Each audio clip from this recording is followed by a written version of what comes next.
Thanks for tuning in. My name's Ted Rayburn. I'm the editorial page editor for the Tennessean.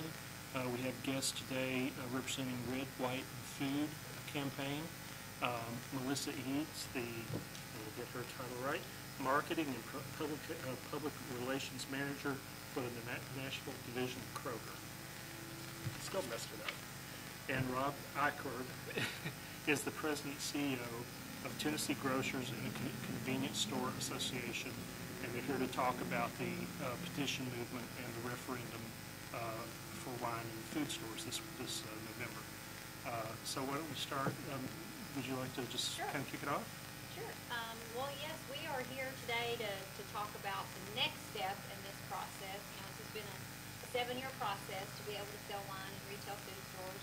Made great progress in 2014, moved it out of the legislature, and a referendum bill, which meant we had to gather a certain amount of signatures in each municipality that qualified in order to get it on the ballot in November. We were able to do that in 78 municipalities across the state, and so now we're at that final step of the vote in November. And needing to just drive people to the polls. We need people to show up and to vote yes, so that they can be able to purchase wine where they shop for groceries in July of 2016. I would absolutely echo what Melissa said. The key message is that we know that most Tennesseans want to be able to buy wine where they buy food. And if they get to the polls in those municipalities where it's on the ballot and vote, then we're certain that that's going to be a reality. It's overwhelmingly popular. And so we feel certain that it'll happen if people understand that they need to get to the polls. Would you say that you were surprised by the number of cities that have made it to the ballots? You know, is it about what you expected? I wouldn't say we were surprised because we know it's such a popular issue. We have known since this issue started 7 years ago that people really want to be able to buy wine when they buy food. And while it was a very fragmented process, there were a whole lot of different jurisdictions that we had to focus on to get enough petitions to make it onto the ballot.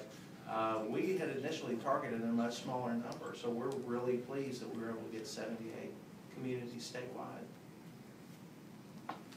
Do you think that the other issues that are on the ballot made a difference, or have you seen a difference as a result of what you've been hearing about? You know, we've got the kind of controversial constitutional amendments that are on the ballot. We have the, of course, the governor's race, the Senator Alexander. Is that a factor? Does it help you? Not that we know of. We have every feeling that the sentiment remains that people want to be able to buy wine where they buy food, and that crosses political boundaries. It crosses geographical boundaries, and we feel pretty certain that won't be a factor. It sounds like you may actually help the governor's race. Maybe. There is a little bit concerned about voter turnout, period, for this election. So, and I think we just want to make sure, you know, there was confusion in the beginning when it made it out of the legislative body. People thought, oh, we're done, get to buy wine. Well, no, we had to remind them first of all about the referendum process and the signature gathering process. Now they may think, we're done, we got it on, you know, we got the signature needed in Davidson County and then it's finished. But no, we still have the one final step, which is to show up and cast your vote. So we just hope people realize that we're not done yet. And no one really challenged strongly any of the petition names or that, I mean, more than the usual diligence they do. You know, the referendum process, it's a process. There were a lot of guidelines that had to be followed before a signature would be verified. So obviously we knew that going in. We knew we only needed 1,000 signatures in a certain area, that we had to turn in double that at least, because a lot were going to be tossed out. I mean, they had to live within the city limits for their name to count. They had to sign it exactly as it appeared on the voter's registration card. There were just a number of things like that that could easily get a signature cast out. Or so we had to collect a lot more than were truly needed. But thankfully, in 78 municipalities, we made it. And you only have to get a majority of the voters to agree? Yes. Have is there a process, I don't think anybody expects these referenda to fail. Is there a process that you guys are gonna go back to the legislature and try to shorten the window if it passes? The retailers are not gonna do that. We're satisfied with the compromise that was made to get the law passed, and we're going to stick to that deal. There might be some other parties who are interested in moving that up, legislators on behalf of their constituents who are eager to buy wine in grocery stores, but the retailers aren't gonna be pushing for that. And you've not heard anything? Really haven't. No, not yet. I mean, that doesn't mean it won't come up in session. But it's not something, as Rob said, that we're worried about. We're just worried about getting people to show up and vote yes. I know some of the legislators who have Well, been. all you need is one person to show up and vote yes. And That's that'd true. be If nobody shows up and votes no, then that one's all we need. And the ballot says for or against. So, Well, so if you're really, no complicated Study wording. could be complicated depending on. Yeah, whether you're sober or not. But I do remember that there were some legislators who had been supportive all along, who wanted to then kind of shorten the timetable.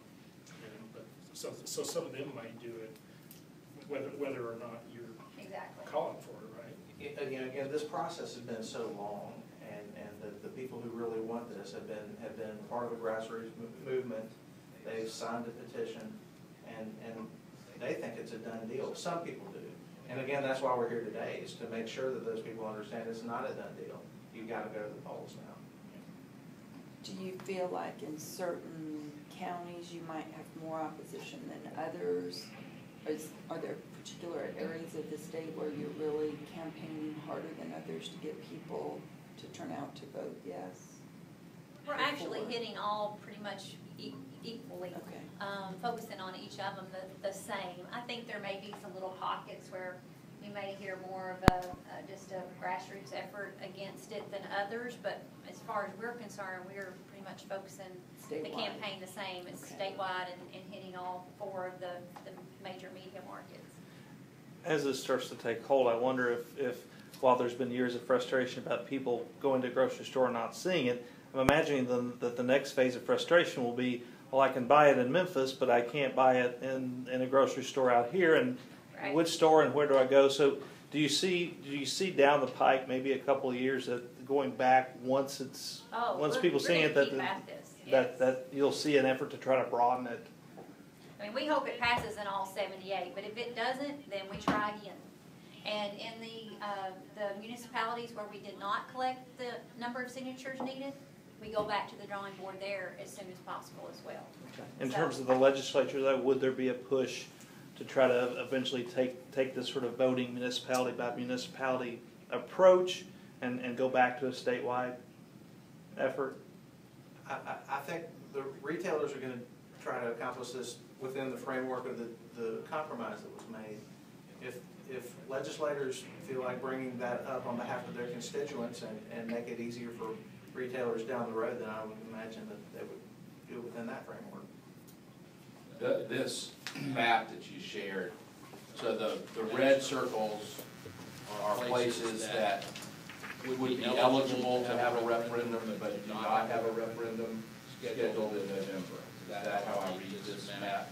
And the green stars are places that, because you have to already have liquor by the drink or a retail package store to qualify to do the referendum. Right. So there's quite a few places that either didn't put an effort together to do this, or. And I think a lot of times, some there are some Middle Tennessee areas that we have grocery stores that we did not get the number of signatures needed. Right. And we're gonna work it in. And I think there's some of these pockets where there just really wasn't a major retailer Right. to help push that and get it done, to be honest. And the citizens really did put it together themselves. But areas where there's a major retailer, It's a difficult process. it is, it's very difficult. So I think anywhere we failed, hate to use that word, but that we didn't get the number needed, where there's a major retailer, we're gonna keep at it until we get it, yes. And what this is, again, a failure that I didn't go back and look at the statute that passed. Is it at municipal elections, or is it any general election that you can have the referendum? That is something we are still trying to get clarification on from the election commission. Allison, is that? Yes, I think that's one thing we're, So it's either in August, but it's either an August or a November election that you can do this. You can't do it in a May primary, or? that's something I think we'd have to go back and look at again. I haven't read the bill again lately to see if it was outlined. I don't remember. I can find out for you. It would be nice to know. It would give us another thing to key off of. Often they're tied to whether there's a statewide race, Right. any other kinds. That's right. But these are all local referendums, so. I know we talked at some point that it might come up at different times for different areas now, this second go-around where we have to go back. So, but we're trying to get clarification on all that. So then the process, if a community does pass the referendum, the process is wait until July the 1st of 16. If that's the earliest we could. What are the things that will happen in one of your communities? You know, referendum passes, what's the process for the retailers Right. after that happens? Well, I mean, certainly, we have already begun thinking about implementation. And once we know it's a go, and we have July 2016 to work towards, and we have it to work towards in this group of stores, then you do start putting your plans together to figure out, you know, how are we gonna reorganize, reset the store, whatever, to be able to carry, to make room for wine. That's a good opportunity for us to have, and we're ready to take it on. So the thought behind my question is, a lot of the concern that was expressed, that they made it a long and torturous process to get it passed, was thinking about what it meant for jobs. Oh. In many communities where you have lots of mom and pop Right. liquor stores and wine stores, you consolidate that, and then there would be concerns about job losses. As you're now making plans, how does it change the employment picture for a reasonable sized grocery store? Do you add employees? How much capital investment are we looking at per store?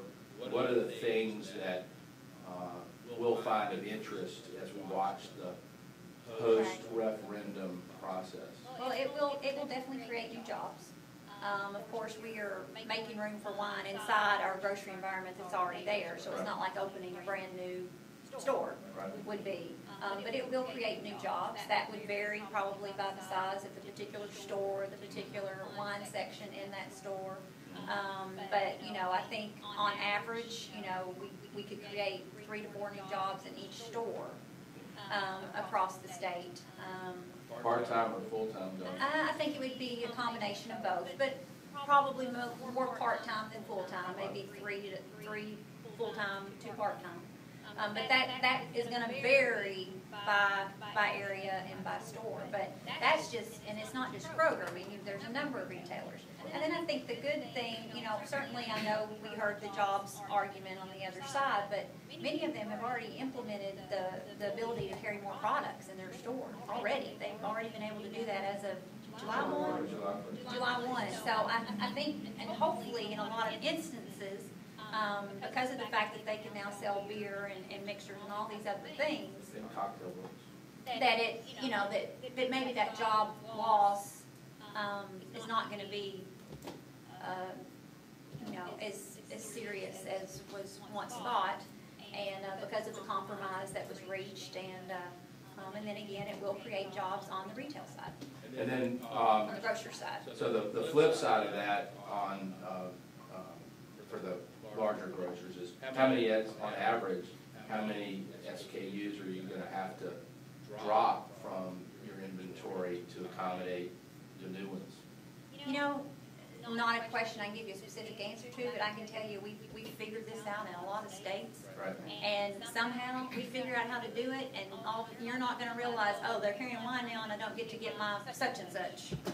I mean, somehow we figure out a way to make it all work and not have to take out a whole line of SKUs, as you called it, to make it happen. So, I don't think that's a big concern on our side. I think we know how to somehow miraculously figure it out. Has there been discussion about focusing or featuring Tennessee wines in particular, since these are Tennessee stores? I think certainly local wines would be a part of what we would carry. I'm just speaking for Kroger, but I think the other retailers, it would be the same way. We would definitely have a selection of local wines. That would be important for us to do. I would just think, given the volume that the major grocers would be purchasing and then selling, that it could be very beneficial to the area wineries. Yeah, I think so. Yeah. Can you talk a little bit about out of the compromise and what, so 2016 when stores, customers go in and start seeing, pricing obviously is not going to be maybe what would be expected. Can you talk a little bit about how pricing will be affected under the new law and sort of what that will look like as compared to what's in stores now? Well, there's a minimum markup on wine in the law that passed, a minimum of 20%. And the liquor store side of the argument asked for that to prevent grocers from using wine as a loss leader. And we're satisfied with that, and I think our retailers still feel like they can make a profit off of buying wine. And I think the liquor stores are happy with the compromise as well. Do you think that's something that customers may be surprised by?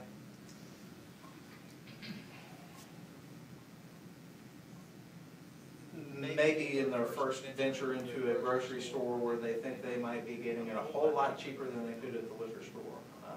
Maybe, but I think that any misconception would be cleared up pretty quickly. You know, we don't think that 20% markup is anywhere close to the markup that you see in the market today anyway. Right. And competition benefits the consumer. I mean, so I think in the long run, you know, customers, you know, are gonna win, are gonna be positively affected by the increased competition in the category. Refresh my memory. The sales tax on alcohol reverts to the local school system, right? Is that true? I don't know that one, Frank. It just seems to me that that's been an issue with how the state tax folks, the county people have not been making those transfers in some counties. I think that's correct, because you covered that. That may be illegal to sell. I think it's the sales tax. It might be the excise tax. In either event, if we're adding volume, I would expect that you're projecting that the volume of sales is going to increase in the communities that adopt wine grocery stores. Yeah, I mean, I may not be following you exactly, but I know You wouldn't that be there's the first person not to be able to do that. there's certainly increased revenue that's gonna come to the, I guess it's safe to say, city and state through the sale of wine and retail food stores. It's gonna be increased tax dollars. Right. And now that it's more likely that this is happening than not likely that this is happening, have you done more modeling of what it's going to do to your revenues in your stores? I don't know that we've really done much of that yet, Frank. I think our team's just wanting to get this yes vote and know for sure, okay, we're done, and this is where we're done, and then all that work starts. I guess we don't want to jinx anything. And you have 11 months. Right, right. Oh, no, you have, We'll have a year and a half, yeah, you basically, have from the 22 vote. months to get it done. So you have plenty of time Right. to spend all that money. So I'm assuming over the next few weeks, as customers walk into various retailers, they'll see get out the vote efforts and otherwise. Can you talk a little bit about sort of what those get out the vote efforts are going to be in the next little bit? Well, you are seeing signage in the stores. There's an organized effort going on, and it's making use of the grassroots that the Red, White, and Food effort has built up over the last 7 years. And a lot of use of social media. There's a media buy. The I details. would call it great roots, though, I would think. There you go, I like that. Is it too late to read that? Yeah, we needed that a few years ago. It'll have the elements of a campaign. Right. Because we really do want to make sure that we can't leave any stone unturned. I mean, let's face it, we've been at this a long time, 7 years.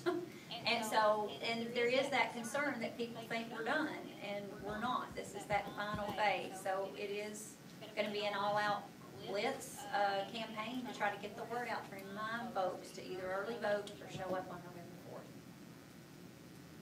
I'm trying to remember too, from past visits with our board, I know that Kroger has always been one of the leaders on this, the Grocers Association, and then there's been some other Right. chains, right? And I'm trying to remember. It's been kind of a neat part of this whole campaign is how, competitors, and let's face it, the grocery business is very competitive.